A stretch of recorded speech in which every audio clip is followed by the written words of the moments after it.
ล่าเอ้ยไปเหตุการณ์เหตุงานอยู่ทางไกลนั่นมันเป็นคนเก่าหรือมันเป็นคนใหม่เงินค่ำออกมานั่นมันเก็บมันออมเป็นบ่อย่าให้พ่อกับแม่นี่คิดนำหลายเด้อล่ะเจ้าฮู้บ่ว่าพ่อแม่นี่คิดนำเจ้าส่ำใดผู้เฒ่าบางผู้บางคนนี่กลางค่ำก็บ่ได้ยืนกลางคืนก็นอนบ่หลับย้อนคิดนำลูกคิดนำให้หยังย้อนลูกมันบ่เป็นผู้เป็นคนเหตุงานเงินเดือนออกมาจักว่าได้ใส่หรือบ่ได้ใส่ไปเหตุงานหนี้สินก็มีแต่เพิ่มสิ้นปีมาสิ้นเดือนมากำไรความสุขของชีวิตตนเองนี่มันมีพ่อน้อยสำบ่สิบ่ให้พ่อแม่คิดนำได้จังไดล่ะเอ้ยคันเงินเดือนออกมาเจ้าได้ส่งให้พ่อให้แม่ส่งให้ผู้เฒ่าผู้แก่ทางบ้าน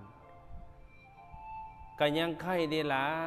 เพิ่นก็ยังคิดว่าโอ้เนาะมีลูกชายมีลูกสาวก็พอได้เพิงผ้าอาศัยได้การเงินการค้ำก็ส่งให้อันนี้ยังไปเห็นการเห็นงานสิ้นเดือนมาจักว่าผู้ใดมาทวงหนี้ทวงสินเงินเดือนออกมาแทบสิบ่ได้ใส่สิบ่ให้เพิ่นคิดนำจังใดล่ะเอ้ยพ่อกับแม่นี่คิดนำลูกนำเต้านี่มันคิดคักคิดแน่แท้เด้คันลูกเต้าคันครอบครัวใดไทเฮียนใด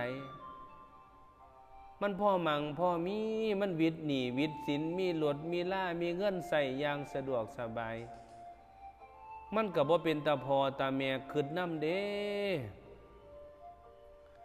อันนี้เจ้าเฮ็ดให้พ่อแม่คิดนำเจ้าเฮ็ดให้พ่อแม่เป็นห่วงเจ้าเฮ็ดให้พ่อแม่นี่คิดนำเจ้าล่ะเอ้ยความเป็นห่วงของพ่อของแม่ที่คิดนำลูกนำเต้านั่นมันลดล่าว่าศอกบ่ได้ดอกมันมีแต่คิ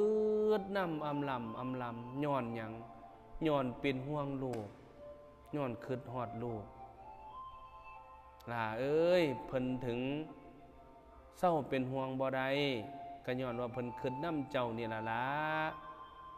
อยากให้เจ้าเป็นผู้เป็นคนอยากให้มีเงินมีค่ำคือบ้านคือเมืองเขาเพิ่นก็เลยคิดนำเจ้าความคิดนี่มันห่างกันบ่ได้ดอก